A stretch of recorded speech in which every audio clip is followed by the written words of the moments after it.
Equality in healthcare means equal access to health services for equal needs, equal utilization of resources for equal needs, and equal quality of care. In Kenya, equality in healthcare has been a big headache for the patients and especially the immediate family and caregivers who are burdened when it comes to finances, emotionally, and eventually psychologically. Take cancer treatment for instance. This is so far the most feared and expensive to treat service that families are involuntarily exposed to. In as much as we might want to hide the truth, we cannot hide the fact that money is a treasure when it comes to this treatment. From consultation to medication to oncology services, a family has to really bend and spend according to the type of cancer being treated and the hospital they choose to get it from. Here in Kenya, most patients pay out of pocket, and those who are insured often do not get paid fully. Here is the statistics.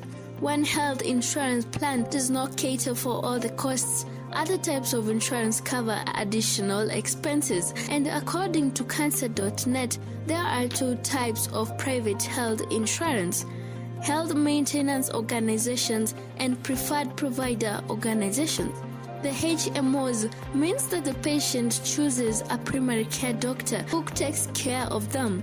The disadvantage of this plan is that you have fewer options of doctors, and access to a specialist requires a referral from the primary care doctor, and some services may not be offered.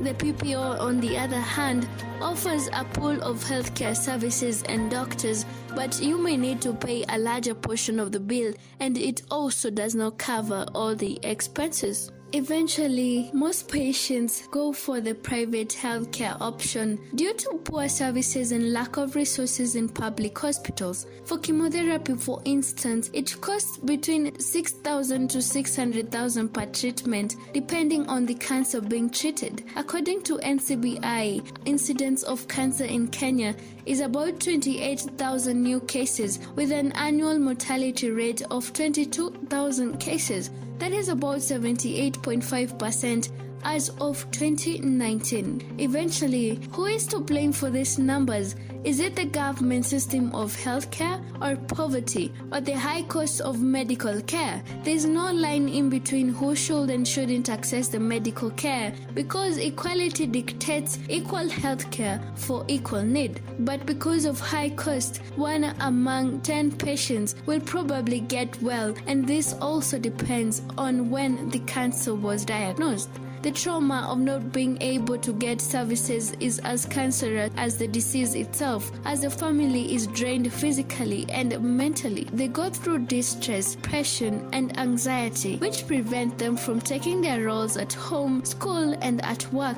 Eventually, they also need to seek help to get them through. It is prudent to define equality because it might mean different from one person to another. Social, economic, social, demographic, and social geographic issues are also in play when it comes to defining this. For instance, a pregnant mother who suddenly wants to give birth and lives in very remote areas with no hospitals has a right to access the midwife services for delivery. A question arises from the fact that there were no hospitals close by. This can be judged as the negligence of the government to build a hospital near her place, but also social demographics dictate that hospitals should be where many people reside as a basic need for them. Therefore, drawing a good definition of equality from this can be quite difficult. This situation can be explained by utilization rates as a proxy measure to access. In places with more people,